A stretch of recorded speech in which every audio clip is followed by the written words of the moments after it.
वर्ण वर्ण आम क्या कहवा देख लिखन प्रक्रिया माध्यम भाषा को व्यक्त करने लगी उपयोगी विशिष्ट ध्वनि गुड़ी ध्वनियात्मक संकेत गुड़ी को वर्ण कह आम पाखे गोटे पिलाटे अच्छी आम कहीदे से बुझीगला मन कर जाओ आम पाखे गोटे पिलाटे ना क्या आम किसी खबर पठेबार अच्छी केमी पठेबा लेखिकी पठेबा जहाँ आम लेखिकी पठाऊँ से जो आम भाषा जो जन लिखन प्रक्रिया माध्यम भाषा जो जनइलु जो जो अक्षर गुड़ी को आम व्यवहार कलु ताकू आम वर्ण बोली कही बुझेगा वर्ण कौन लिखन प्रक्रिया माध्यम भाषा को व्यक्त करने लगी उपयोगी विशिष्ट ध्वनि गुड़ी को ध्वनियात्मक संकेत गुड़ी को वर्ण कहे संस्कृत वर्णमाला समुदाय केतोटी वर्ण अच्छी 49 समुदाय होची 49 सेतिरु स्वर वर्ण केतोटी व्यंजन वर्ण केतोटी आउ अजोगवाह केतोटी सेटा हम आज वर्तमान जानिबा तले समुदाय वर्ण जदि 49 हुए 49 तले स्वर वर्ण सेतिरु आसीबो 13टी आउ व्यंजन वर्ण आसीबो 33 अजोगवाह आसीबो 3टी समुदाय हेबो 9 ताले जो 13टी स्वर वर्ण से स्वर वर्ण 13टी कौन कौन आम वर्तमान देखे देखा जाए देखो संस्कृत वर्णमाला को दुईटी प्रधान श्रेणी में विभक्त करा जाए गोटे हला स्वर अन्यटी हला व्यंजन महर्षि पाणिनि अष्टाध्यायी रे चतुर्दश माहेश्वर सूत्र रो उल्लेख करी 9टी स्वर वर्ण हमें केतोटी कहले रे 13टी एला काई तोर 9टी केमिका 13टी होची देखिबा 33टी व्यंजन वर्ण विन्यास करिसंती तले से लेके स्वर वर्ण हला 9टी व्यंजन वर्ण हला 33टी मात्र भाषा रे पाणिनीय वर्णमाला सह अजोगवाह मिसी 49 कोटी वर्णर व्यवहार देखा जाए तले ए जो महर्षि पाणिनि अष्टाध्यायी रे चतुर्दश माहेश्वर सूत्र सेटा कोन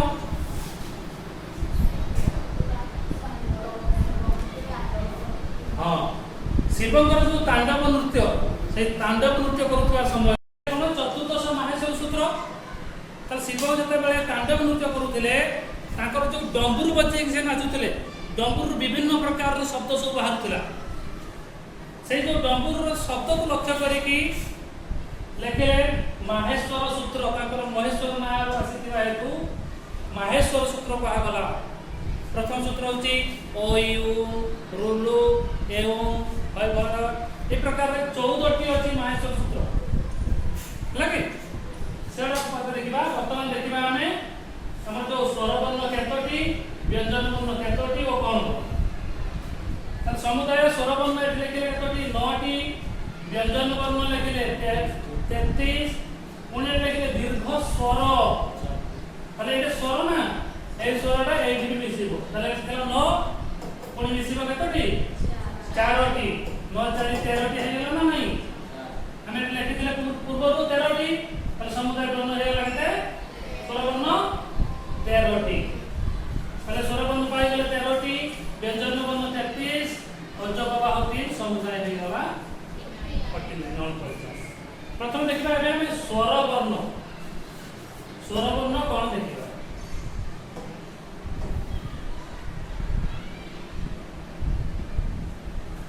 जेउ वर्ण निरपेक्ष भाव रे स्वतः स्पष्ट उच्चारित हुए ताहा स्वर वर्ण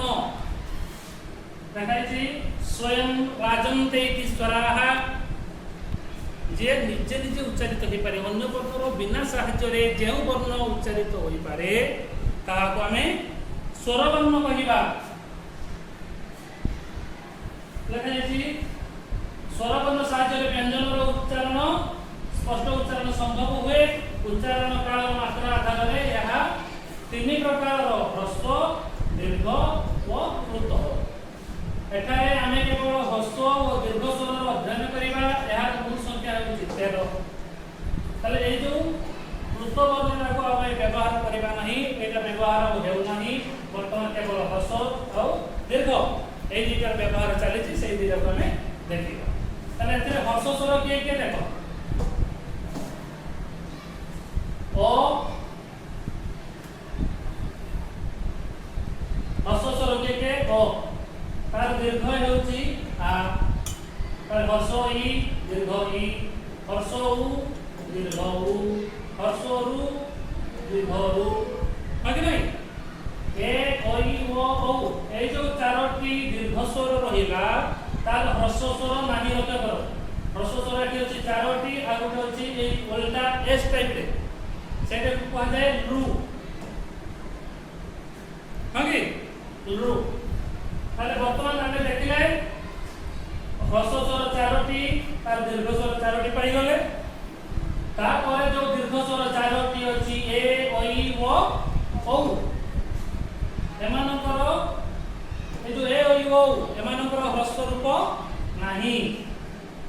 तर समुदाय हला आठगोटी एमानकर उच्चारण काल दुई मात्रा समय विशिष्ट ह्रस्व स्वर उच्चारण काल एक मात्रा समय विशिष्ट किंतु दीर्घ स्वर उच्चारण काल दुई मात्रा समय विशिष्ट आमे जते बेले आगुरु भी पढिचु हमहु जा शिक्षा जाईची सेही हिसाब रे हम उच्चारण करू ह्रस्व ईर पार्थक्य हम सेमिति जानि नाहु कि दीर्घ ईर पार्थक्य हम सेमिति जानि नाहु हम शिखिचु ह्रस्व ई दीर्घ ई किंतु जोटा ठीक केमिति का उच्चारण हेबा कथा ह्रस्वटा टिके छोट उच्चारण हेबो दीर्घटा टिके लंब उच्चारण हेबो जेमिति कि ई उ टिके लंबे कि उ टिके दीर्घ दीर्घ माने कोन बड़ बड़ ह्रस्व माने छोट दीर्घ माने टिके बड़ उच्चारण लंबे उच्चारण करिबा एमानक उच्चारण काल दुई मात्रा समय विशिष्ट एमानक मध्यरो प्रथम चारि गोटी दीर्घ स्वर के आ दीर्घ ई दीर्घ उ दीर्घ रु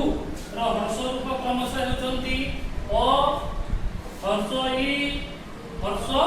उ आ ह्रस्व रु ए ओई ओ औ ए ओई ओ ର ह्रस्व रूप नाही एमाने यथाक्रमे अ सहित ह्रस्व ई मिसिले ए हेबो ह्रस्व एवं ओ ର मिलन उच्चारित हेउथिबारु एमानकु संज्ञकर कहा जाय ताले ए जो रहिले चारोटी ए ओई ओ औ एई चारोटी को संज्ञकर बोली कहा जाय तुमको जदि पचरा जाय संज्ञकर केतोटी चारोटी कोन कोन ए ओई ओ औ ताले ओ सहित ह्रस्व मिसिले ए हेबो सेई ए सहित अ मिसि गले ओई हेबो ओ और ए मिसला परे ओई हेबो सेमिति का केवल अ सहित ह्रस्व उ मिसिले ओ हेबो और अ सहित सेई ओ मिसि गला परे औ हेउची ताले केवल कथा संधि रहिची ए दुईटा बर्ण मिसला परे जाय के बर्णना हेउची एठी दुईटा बर्ण मिश्रण रे ओई हेउची एठी मध्ये दुईटा बर्ण मिश्रण रे ओ हेउची एठी मध्ये दुईटी बर्ण मिश्रण रे औ हेउची होई नै ताले एमान जेतु संधि हे कि हेतिबा हेतु एमान को कोन कह जाउची संध्यक्षर एबे देखिबा व्यंजन वर्ण बुझियौ तो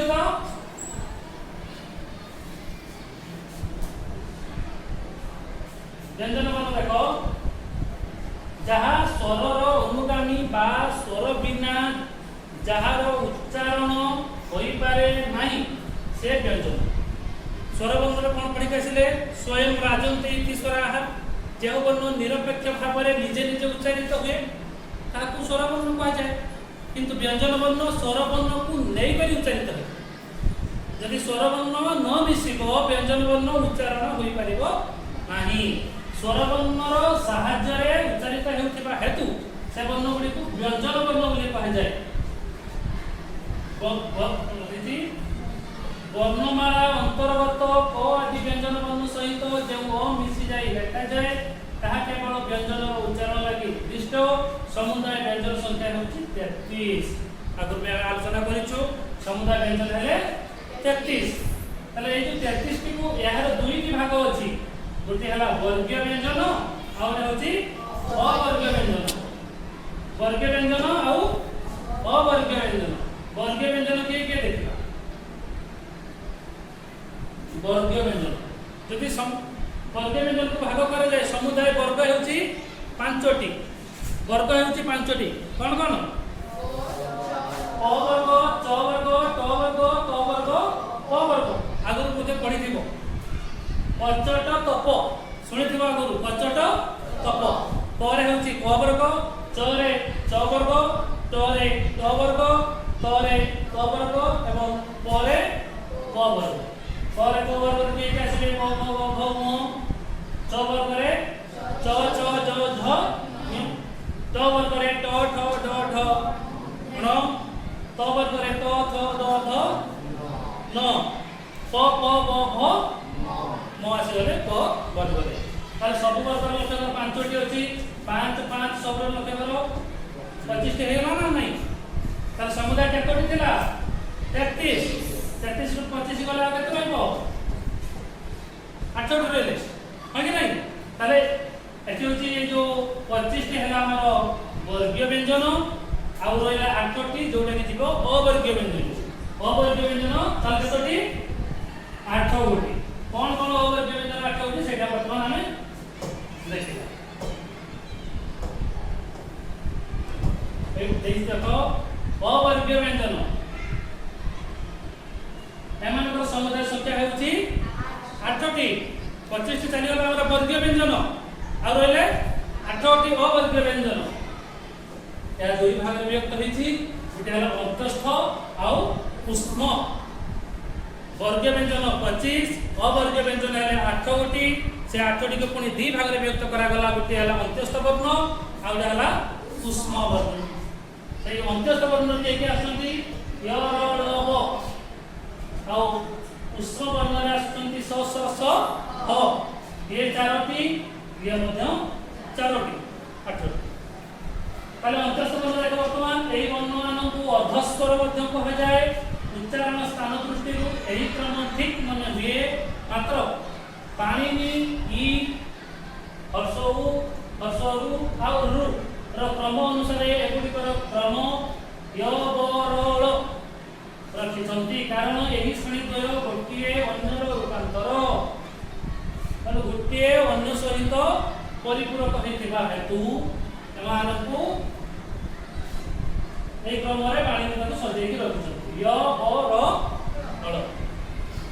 सेडा देखि तथा हर्षई र य हला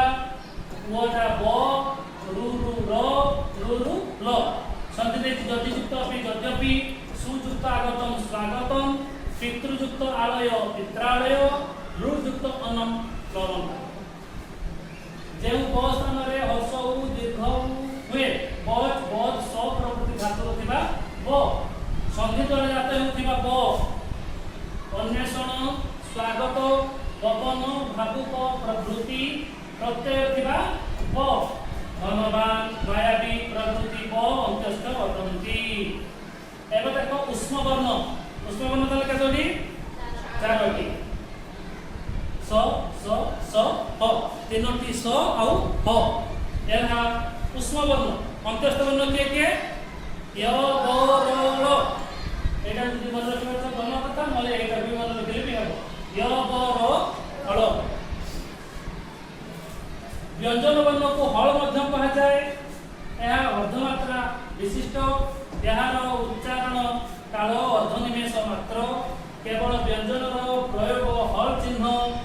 जगरे करा जाए एवं एही संकेत वर्ण अधभाग रे अंकित हुए। एबे देखो अजगबाह कौन अनुस्वार विसर्ग और चंद्रबिंदु संकेत भी दिया जाए। अनुस्वार विसर्ग संकेत ये विसर्ग चंद्रबिंदु संकेत चंद्रबिंदु यह स्वर वर्ण और व्यंजन वर्ण रे मिसी उच्चारित हुए। ए जो तीन दिन रहले अजगबाह स्वर वर्ण सहित उच्चारण हे परिबा सहित व्यंजन वर्ण सहित मिसी मध्य उच्चारित होई थाए। बुझियाला जदि कहार किछि मन रे शंका थाए प्रश्न थाए एबे पचारि पारो।